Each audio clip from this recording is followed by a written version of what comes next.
Some more concern tonight regarding sports from the professional level all the way down to high schools for the fall. I'm Doug Dunbar, streaming live as we do on CBS and DFW. So as you probably know by now, Miami Marlins postponed games tonight after more than a dozen of their players and staff members tested positive.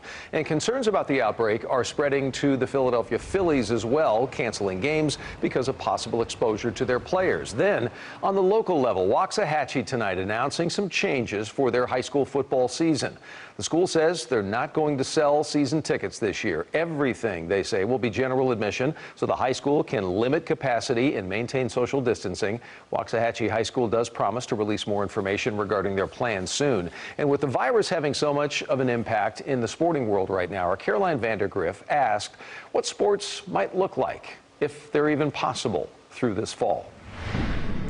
After just 4 days of games, the future of this Major League Baseball season is now uncertain, and every sports organization from the Dallas Cowboys to North Texas Little League is paying close attention to what happens next. Baseball is back in Texas, for now. We've never seen anything like this.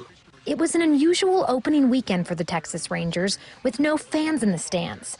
But still, excitement for the return of America's pastime. And I think it's looking for some sense of normalcy again, some sense that we are back in the world we're used to, and that there's an end to all this. But the end is nowhere in sight. And I think that that this happened so quickly is just a good demonstration of how easily this virus is to transmit.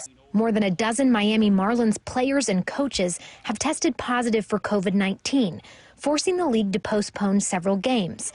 The outbreak doesn't bode well for the NFL's upcoming season. You know, that's even more of a physical together sport than baseball is. It's going to be very, very difficult. Student athletes could see the effects as well. I was definitely concerned. I mean, that's frightening. Silvia Salinas, the athletic director for Dallas ISD, says they're watching what happens with MLB as they work on plans for fall sports. It's not that people don't want to have activities or sports. It's just the how. That's the big question. How are we going to do it where everybody is safe? And if a league with deep pockets can't stop the spread of the virus, can public schools? It's something to take into consideration that even with all of these resources, there's still transmission going on. Epidemiologists say this proves all sports organizations and schools need to have a thorough plan in place for not only how to identify positive COVID cases, but how to prevent the virus from spreading, because these situations are inevitable. In Arlington, I'm Caroline Vandergriff, CBS 11 News. Caroline, thanks. We did, by the way, reach out to the Texas Rangers, the Cowboys, also the major universities and school districts here in North Texas to try and get some more information on maybe how they plan to keep their athletes and staff safe when sports return in the fall. As of broadcast time tonight, we have not received any responses on that subject matter.